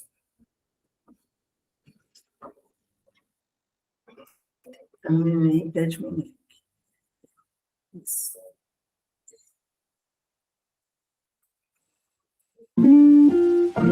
Amplia. Uhum.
Pode só clicar agora. Clica no próximo. Porque agora bota compartilhar assim.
Então, esse foi um apanhado geral do trabalho que a gente fez ano passado, né? Acredito que no final desse ano a gente tenha um apanhado ainda muito mais rico. A gente está aprendendo, a gente está se construindo e construindo todos os dias, né? Ontem mesmo teve uma fala bem legal de uma prof que eu quero compartilhar com vocês. Ela foi atrás de mim na sala que eu queria, porque no berçário a gente tem as bonequinhas e os bonecos, mas eles são sem cabelos, porque senão eles comem todos os cabelos, né? Então tem que ser os mais carequinhas. E eu queria umas cabeludas, que eu sabia que tinha na escola. Daí, no início do ano, eu fui lá, peguei emprestado, só que eu não devolvi, ficou ali na sala. E daí, só que ela tinha 2 ou 3. E daí, ontem ela veio assim, Fernanda, tu pegou quantas? Eu disse, peguei uma. Eu tô sem nenhuma boneca negra na minha sala. Eu me dei por conta que só tem bonecas brancas. E aquilo me chamou a atenção de uma forma tão carinhosa para mim, que eu disse, nossa, nosso trabalho aos pouquinhos está surgindo defeito. Ela disse, não. Eu fui devolver para ela, daí eu peguei mais na minha sala, que eu tinha bastante, dei para ela, disse, não, pode deixar aí. Ela, não, me dei por conta que as crianças só estavam brincando com bonecas negras, que não tinham outras referências. Eu disse, eu vou falar sobre isso amanhã, que eu acho bem legal, assim, de valorizar o nosso aprendizado, né? Porque eu estou aprendendo, elas estão aprendendo, e a gente vai passando esse aprendizado. E na educação infantil, para nós, é isso, né? A brincadeira, a oferta, conversa com os pais, e a gente ainda está construindo isso, né? De como trazer a comunidade para a escola para falar sobre. Ano passado foi esse jeito que a gente achou, esse ano a gente ainda não conseguiu entender, né? A gente está debatendo sobre o PPP, sobre o nosso PPP não tem a ERER, só tinha lá sobre o mês da consciência negra, então a gente está montando, bem bacana, sobre que nem o Rodrigo falou do currículo, tem que estar no currículo, então vai estar no currículo, para a gente ir modificando, né? A gente já está muito atrasado, mas nunca, como é que é acreditado, antes tarde do que mais tarde, então a gente está sempre aí buscando. Ótimo, né? Ali eu trabalho junto com a família, pesquisando junto, então não só os estudantes aprenderam um pouco mais sobre isso, né? Parabéns aí, parabéns para toda a pé de moleque, tá? E a gente também está trabalhando bastante a questão de horta, né? Que a gente estudando, a gente viu que a questão de horta não é só o meio ambiente, é questões da cultura indígena, questão da cultura negra. Então, até nesses pequenos, colher o chá, fazer um chá, né? Às vezes tá nessas minúcias que a gente não entende e tá ali, e é bom fortalecer e fomentar. Obrigadão pela partilha, Fernanda. Então, agora, a Evelise, né? Agora a gente vai ser da educação infantil, vai lá para os anos finais, né? Até os anos iniciais, eu acho que eu pretendo fazer uma formação mais específica, porque, assim, em muitas escolas, os anos iniciais são os que ali morre a ERER, né? Onde, assim, a ERER fica só o dia do índio, né? O dia dos povos indígenas agora, e o dia da consciência negra, né? Mas um trabalho bem específico ali só ressuscita mesmo lá nos anos finais, né? Salvo algumas exceções que a gente tem aí na rede, que são escolas aí que trabalham a ERER de forma mais efetiva, né? Então, assim, até mesmo os estudantes que vêm da educação infantil, que estão lá em cima, a ERER, né, tem que cuidar para, quando eles entrarem no primeiro ano, a coisa não desaparecer, né, e ressuscitar nos anos finais. Acho bem importante aqui a fala da Evelise, pessoal, porque ela é uma professora de ciências da natureza, né, da ciência e matemática. Então, assim, é legal que não é uma pessoa das humanas que senão fica, é porque é professor de história, professor de geografia, não. É uma professora de ciências e que levou isso até mesmo na sua vida acadêmica, né, a questão da ERER. Olá, Evi. Então, pessoal, boa tarde. Eu sou a Evelise, aqui do Edgar Fontoura, e a gente tem aqui já no dia que a gente tem, assim, exatamente uma construção, a coisa está na base, mas está indo devagar, como o colega falou, antes tarde do que mais tarde começou, e agora está indo devagar e sempre, pelo menos não para, né? E aí a gente eu venho me desafiando já há bastante tempo nesse sentido, né, de trazer, sempre tentar inserir ciências em coisas para além da famosa Feira de Ciências, né? A professora de ciências não cuida da Feira de Ciências.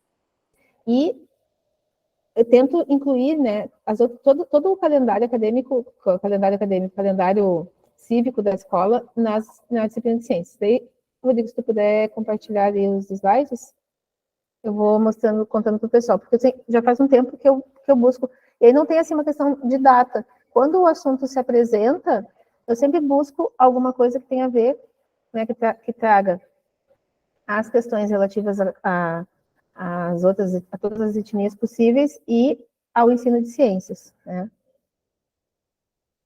Então, pode passar esse, porque esse é só o título, assim. Como é que a gente trabalha, então, né? Dentro da disciplina de ciências, um dos objetivos, né, assim, é a questão do letramento científico, porque essa é a finalidade última do ensino de ciências, a gente tem que ter esse letramento científico. Então, as questões da disciplina, elas não podem ficar esquecidas nesse momento, né? A gente tem que ter também em conta que eu dependo ainda muito da intencionalidade. Um dia vai chegar o momento em que isso vai se tornar natural, como aconteceu com a colega ali, que perguntou para outra, que se deu conta naturalmente que não tinha bonecas negras, mas enquanto isso ainda não é uma coisa tão natural, a gente tem que pensar na intencionalidade. Eu tenho que ter a vontade de buscar símbolos, imagens, atitudes, objetivos, tanto na questão conceitual quanto na questão atitudinal dos estudantes, para trazer isso para a sala de aula, porque naturalmente, assim, se deixar fluir, vai fluir só lá em novembro. Então, a gente tem que buscar essa intencionalidade. E eu busco isso dentro dos objetos de conhecimento que são próprios da ciência da natureza, mas também dentro de cada ano escolar, para que realmente aconteça uma inserção, e não simplesmente a gente pegue e o negócio aterrize, porque também não tem muito disso, né? Chegar lá em novembro, aterriza a Semana da Consciência Negra. E aí vamos ver o que a gente consegue fazer, e daqui a pouco a gente faz um Frankenstein que não faz sentido. Então, buscar coisas que façam sentido dentro de cada ano, na medida em que as situações vão se apresentando, tá? E como eu falei, eu procuro usar o calendário cívico da escola, o calendário escolar que é o próprio da rede. Então, se a gente consegue otimizar e ter alguma coisa para usar de acordo com o calendário cívico, melhor, tanto melhor. Mas não vamos esperar até chegar novembro, não vamos esperar só em abril, não vamos usar só o mês de abril para falar da questão indígena e não vamos esperar até novembro para tratar da questão das questões afro, né? O próximo, Rodrigo. E aí, assim, eu já pulei para os resultados, porque eu já queria mostrar para vocês algumas coisas que a gente fez. Esse foi um trabalho feito com o 6º ano, em um momento que a gente estuda lá, no 6º ano agora tem questões do corpo humano, né? E aí, se estudando, então, questões quando estudou a pele, os anexos da pele e tal, chegamos no cabelo. E aí, diferentes tipos de cabelo, o que acontece? Vamos estudar quais foram as possíveis causas e qual é a variabilidade fenotípica que a gente encontra nesses padrões étnicos, porque tem cabelos crespos em brancos, cabelos crespos em negros, cabelos lisos em negros, cabelos lisos em brancos, então existe uma variabilidade, e a gente buscou identificar isso. Claro que não foi assim um aprofundamento em genética, porque não é o caso do 6º ano, né, só questão de identificar a variabilidade mesmo, e aí eles construíram, isso foi uma cortina da sala de aula, que ficou representada, né, eles construíram diferentes representações dos cabelos que eles foram encontrando e as possibilidades. Então, o desenho não é grande, mas dá para perceber ali, ó, que tem pessoas de diferentes cores de pele com diferentes tipos de cabelo. Isso foi importante naquele momento de identificar que nem todo cabelo crespo é de preto, nem todo cabelo liso é de branco, né? Foi o fundamento, assim, a finalização do trabalho. O próximo, Rodrigo, por favor. Esse foi um outro trabalho, esse foi mais na semana da consciência, foi mesmo na semana de novembro, em que eles foram identificar pesquisadores, cientistas que se destacaram, mas que fossem cientistas negros, para a gente tentar desmistificar a questão de que o objetivo negro está vinculado com coisas ruins. Então, se fala assim, a ciência negra, o mercado negro, coisas assim, atreladas a esse adjetivo, sempre com coisas pejorativas, né? E meu desafio para eles foi que, se tem uma ciência negra, o que essa ciência negra traz? E aí, foi interessante que se destacou que, além dos cientistas negros, eles se interessaram muito por cientistas brasileiros, né? E o que mais aparece dos cientistas negros para eles, e eles conhecem como o meme, que é o Neil deGrasse Tyson, eu não sei nem dizer o nome dele direito, mas o cara é um físico super renomado, faz um monte de trabalho, mas eles conhecem ele pelos memes que ele faz, porque ele tem um programa de ciência, divulgação de ciência nos Estados Unidos, e faz muita piada, muita coisa assim, mas de qualquer forma conhecem, e é uma referência positiva nesse sentido. E aí, depois disso, eu botei na porta da sala de aula, né, ficou ali durante o mês todo, e eles se engajaram na época de chamar isso aqui foi um trabalho feito com 8º e 9º anos, e eles se engajavam de perguntar para as pessoas, quando as pessoas vinham na sala de aula, se as pessoas conheciam. Então, houve uma interação nesse sentido, de também divulgar aquilo que eles tinham pesquisado, né, Aí, acho que também serviu nesse sentido, assim, de trazer esse engajamento dos estudantes para essa apresentação. Não foi uma coisa que você fez ali para ganhar nota e acabou, ganhei minha nota e acabou. E o próximo, Rodrigo? O último que eu fiz foi o ano passado, esse daqui foi um e-book. São 4, porque cada ano fez uma coisa diferente. E aí fica bem claro assim, a questão de atrelar aos objetos de conhecimento que são próprios de cada ano. Então, o primeiro ali que diz Inventividade Negra foi o que começou, que foi feito com um livro que o Rodrigo citou antes, o História Preta das Coisas. Os alunos do 6º ano, cada grupo escolheu uma daquelas invenções dos povos negros e eles construíram e-books com a informação do cientista ou do pesquisador, enfim, da pessoa que fez a descoberta, e cada um deles é uma página do livro. O outro que tem ali com uma plantinha é o do 7º ano, que a gente estava trabalhando a fauna, os seres vivos, e aí eles buscaram faunas e floras africanas que tinham sido trazidas para o Brasil e estavam hoje integradas na fauna brasileira, né? O 8º ano, trabalhando o corpo humano, fez uma pesquisa sobre as doenças que são mais atreladas ao fenótipo negro. Então, existem alguns marcadores genéticos, né, que são mais atrelados a um povo e a um povo ou ao outro, e aí eles pesquisaram especificamente algumas doenças atreladas à raça negra, e aí foi interessante porque eles não tinham essa noção, não é uma coisa comum de fundamental se trabalhar assim questões genéticas, né, ou se deixar tão claro assim, olha, tal doença afeta mais a população negra, tal doença afeta mais a população branca, mas existem dados estatísticos sobre isso, e eles investigaram isso também, foi bem interessante. E o último do 9º ano, como eles estavam estudando genética, e tinha a questão da diversidade, eles foram buscar a diversidade negra na ciência brasileira, e aí foi bem direcionado já para buscar cientistas de diferentes áreas, mas que fossem cientistas brasileiros negros. Daqui a gente criou um e-book, daí o próximo, Rodrigo, que era acessado por esses QR Codes, tá? Daí eu acho que esse slide o Rodrigo vai deixar disponibilizado, se vocês quiserem acessar, ele continua publicado, esse e-book, cada um dos livros, vocês conseguem acessar ali, tá lá, dá para ver direitinho o trabalho que eles fizeram. Foi uma integração também com a questão de uso de tecnologias, né, porque daí eles tiveram que montar a página do livro, usando algum editor de imagem, tinha limitação do espaço, foi direcionado nesse sentido, mas a questão da pesquisa foi toda livre para eles fazerem, e aí saiu essa construção, depois vocês conseguem acessar, tá? E o próximo, Rodrigo? Bom, o que eu tenho para dizer para vocês, então, assim, finalizando essa questão da ERE nos anos finais? Esse estudo, essa questão afrocentrada, ela não é uma metodologia, ela se aproxima mais de ser um princípio, é quase como uma questão, assim, vamos dizer assim, uma espécie de filosofia, né? Eu busco intencionalmente trazer essas questões para o meu dia a dia, para as coisas que eu vou fazendo na sala de aula dentro da disciplina de ciências. Esse ano eu estou trabalhando desde o ano passado trabalhando com matemática também, daí já estou trazendo também algumas questões indígenas, e aí agora tem uma obra acontecendo aqui perto da escola, né? Agora a gente fez com matemática estudando ponto, linha e plano, a gente construiu uns trançados indígenas. Se pegar bem colorido aqui que dá para ver. E aí depois isso aqui a professora de artes vai utilizar, eles fizeram então as marcações dos pontos, das linhas, e agora a professora de artes vai usar esse trançado para fazer alguma outra atividade que a gente está pensando como fazer. Então essa questão indígena chegou naturalmente na matemática naquele momento, vinculado à geometria. Mas, assim, tudo é muito da criatividade e da intencionalidade, né? Quanto mais a gente busca essa intencionalidade, mais fluidez vai se tendo nessas ações. Já não é mais tão difícil, não tem que se esforçar tanto para pensar. No momento do planejamento, isso aparece.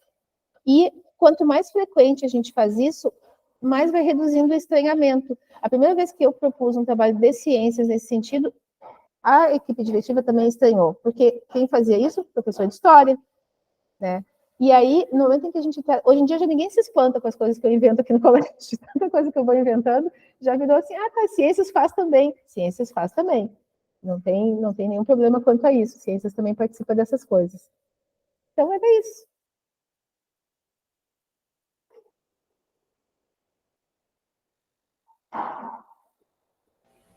Obrigado, Evi. assim, ali a questão dos e-books, eu acho que a palavra-chave ali é curiosidade, né? Então, assim, tu aguçou a curiosidade ali só, doenças que atingem mais aí a população negra. A gente já fica curioso em saber qual é, né? Animais, plantas lá da África que foram trazidos para o Brasil estão aqui. A gente já quer saber o que é. Então, eu acho que isso, assim, é algo que também ajuda bastante, né? Algo que não é um saber, um conhecimento para o professor, né? Não, assim, os estudantes ali ficam querendo também saber, né? Então, eu achei isso bem legal. E fora que também ali trabalhou a questão de competências digitais, habilidades digitais ali com os estudantes, né? Tá? Então, acho assim que isso é mais do que somente, né? Tão somente saberes da ERE, né? E das ciências, né? Foi algo muito amplo, né? Ótimo. Obrigado pela partilha. Eu vou só pedir licença para vocês, eu vou sair, porque minha turminha está ali do lado já me esperando. Sim, tá na escola aí, brigadão, agradece aí a Edgar aí pela dispensa, pela partilha aí. Obrigado, Evi. Obrigada, tchau. Então, tá. Pessoal, eu vou projetar aqui de novo para vocês olharem o link de presença, não sei se alguém quer falar alguma coisa também, né? Eu vou colocar aqui também no chat, mas deixa eu botar aqui primeiro no chat. Aqui.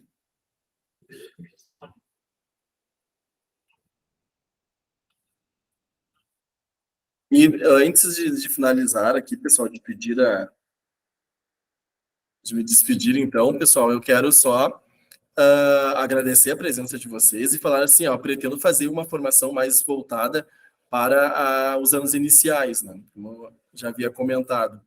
Então, assim, se vocês conhecerem, vocês ou quem vai assistir aqui a apresentação depois, né, quiserem, então, fazer alguma partilha de alguma experiência que tenha feito nos anos iniciais, seja como professor titular ou dos projetos, né, ou que conhece algum colega aí que fez algo muito legal, né, para indígena, quilombola, ou afro-brasileiro, né, fala então, conosco aqui, né, entre em contato com a Escola de Formação para a gente poder fazer essa partilha, essa troca, tá?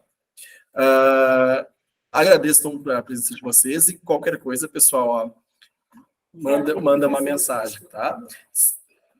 Alguns já saíram ali, né? Mas dá para a gente fazer uma foto aqui do pessoal para a gente fazer a presença aqui, pessoal. Quem quiser aí, quem puder, quiser abrir a câmera. Vai ficar todo mundo bonito. Estamos todos lindos. Uhum.